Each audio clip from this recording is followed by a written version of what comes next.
வணக்கம் தோழர்களே. இன்னைக்கு நம்ம சேனல்ல ஒரு சுவையான சிக்கன் குழம்பு தேங்காய் வறுத்தரைச்சு எப்படி வைக்கிறதுன்னு பார்க்கலாங்க. இதுக்கு ஒரு பேன்ல 2 to 3 டீஸ்பூன் அளவுக்கு ஆயில் சேர்த்துக்கோங்க. இது கூடவே நம்ம ஸ்பைசஸ்லாம் ஆட் பண்ணிக்கிறோங்க. 2 துண்டு பட்டை, 2 கிராம்பு, ஏலக்காய் இதெல்லாம் சேர்த்து ஆட் பண்ணிக்கோங்க. ஒரு 1/4 டீஸ்பூன் அளவுக்கு சோம்பு சேர்த்துக்கோங்க. சோம்பு, பட்டை இதெல்லாம் வறுத்ததுக்கு அப்புறம் இது கூடவே ஒரு பெரிய வெங்காயம் கட் பண்ணி வச்சுருக்கிறேங்க. இந்த வெங்காயத்தையும் இது கூடவே ஆட் பண்ணிக்கோங்க. ஆட் பண்ணி இதை ஒரு மிதமான தீயில நல்லா இந்த மாதிரி நல்லா ஓரளவுக்கு பொன்னிறமா வர்ற வரைக்கும் வறுத்து எடுத்துக்கோங்க.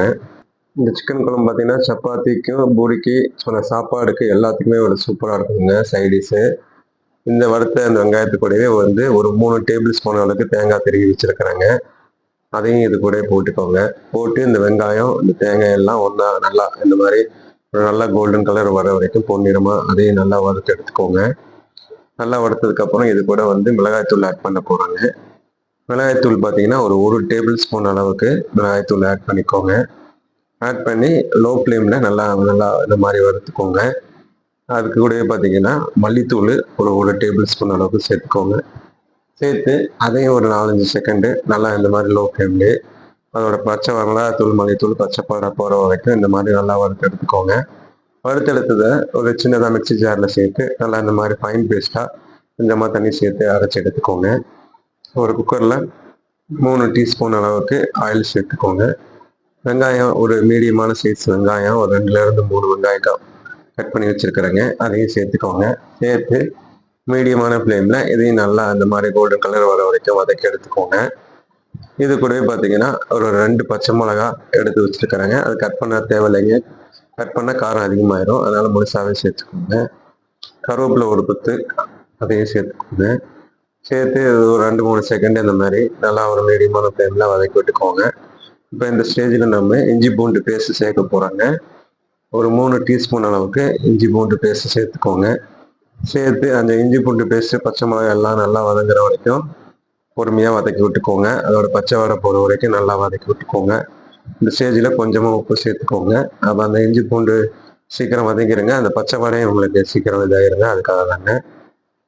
இந்த ஸ்டேஜில் தக்காளி ஒரு 3 நம்பர் கட் பண்ணி வச்சுருக்காங்க. அந்த கட் பண்ண தக்காளியும் சேர்த்துக்கோங்க.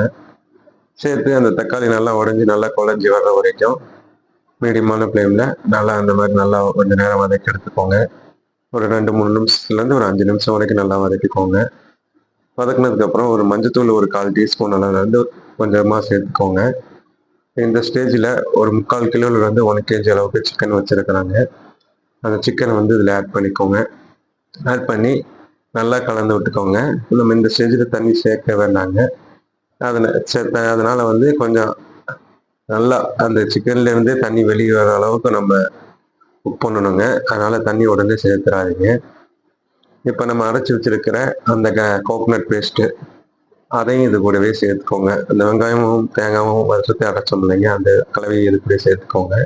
சேர்த்து இந்த மாதிரி நல்லா எல்லாம் சேர்ற அளவுக்கு இந்த மாதிரி நல்லா கலந்து விட்டுக்கோங்க.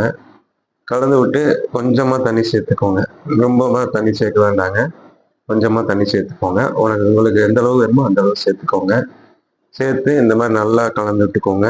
கலந்து விட்டுட்டு கொஞ்சமாக இந்த ஸ்டேஜில் மல்லித்தழை சேர்த்துக்கோங்க.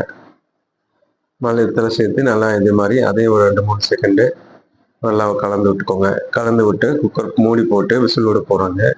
நம்ம விசில் விட்டு தான் செய்ய போகிறாங்க. அதனால் கொஞ்சம் சீக்கிரமாகவே உங்களுக்கு செஞ்சிடலாங்க. இப்போ மீடியமான ஃப்ளேமிங்க விசில் விடணுங்க. எத்தனை விசில்னு பார்த்தீங்கன்னா ஒரு 2 விசில் விட்டிங்கன்னா அது கரெக்டான அளவாக இருக்குங்க. நான் ஏற்கனவே சிக்கன் நம்ம தண்ணி விட்டாமல் அதுலேயே நம்ம நல்லா தண்ணி வர வரைக்கும் வதக்கிட்டோங்க. அதனால் 2 விசில் விட்டிங்கன்னா போதுங்க. ஒரு சுவையான உங்களுக்கு பார்த்தாலே தெரியுங்க சூப்பரான ஒரு சிக்கன் வறுத்தரைச்ச குழம்பு ரெடி ஆயிடுச்சுங்க. எப்படி இருக்குன்னு செஞ்சு பாருங்கள். Okay, thank you friends.